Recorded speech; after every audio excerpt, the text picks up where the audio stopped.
بسم الله الرحمن الرحيم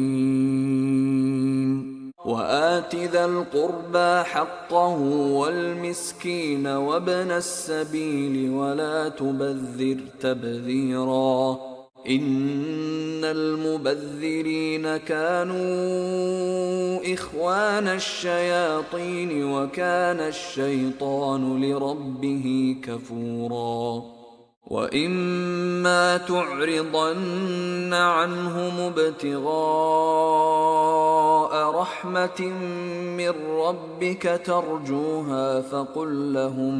فقل لهم قولا ميسورا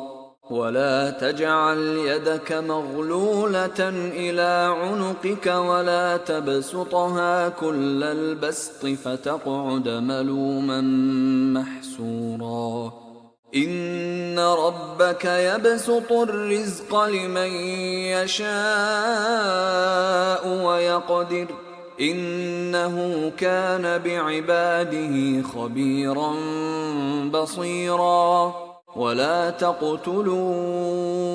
أولادكم خشية إملاق نحن نرزقهم وإياكم إن قتلهم كان خطأ كبيرا ولا تقربوا الزنا إنه كان فاحشة وساء سبيلا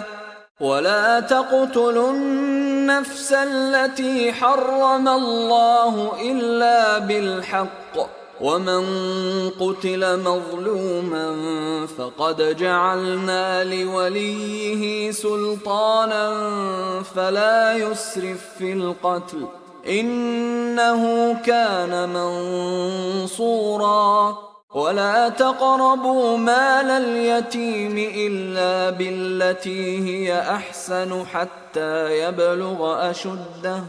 وأوفوا بالعهد إن العهد كان مسؤولا وأوفوا الكيل إذا كلتم وزنوا بالقسطاس المستقيم ذلك خير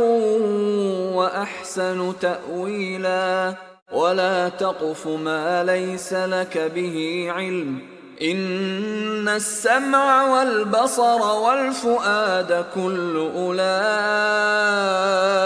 كان عنه مسؤولا ولا تمش في الأرض مرحا إنك لن تخرق الأرض ولن تبلغ الجبال طولا كل ذلك كان سيئه عند ربك مكروها ذلك مما أوحى إليك ربك من الحكمة ولا تجعل مع الله إلها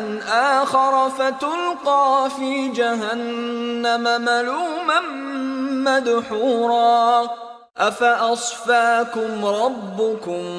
بالبنين واتخذ من الملائكة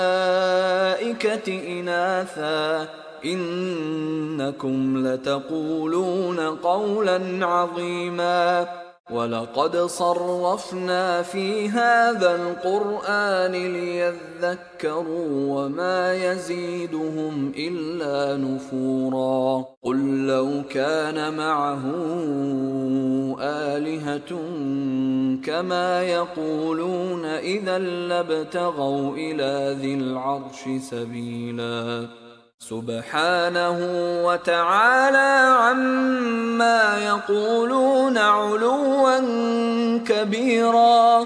تسبح له السماوات السبع والأرض ومن فيهن وإن من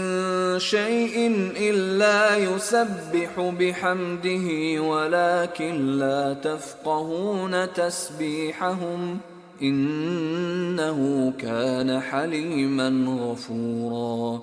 وإذا قرأت القرآن جعلنا بينك وبين الذين لا يؤمنون بالآخرة حجابا مستورا وجعلنا على قلوبهم أكنة أن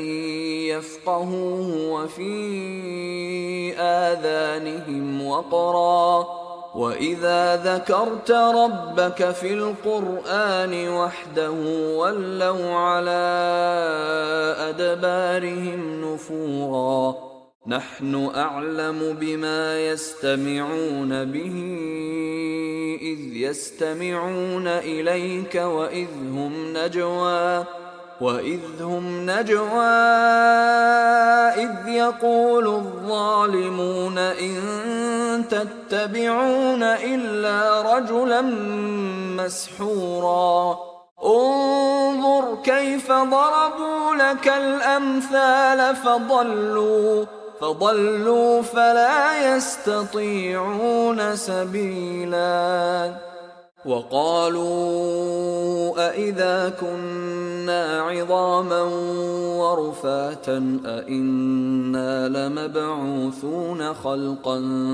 جديدا قل كونوا حجارة أو حديدا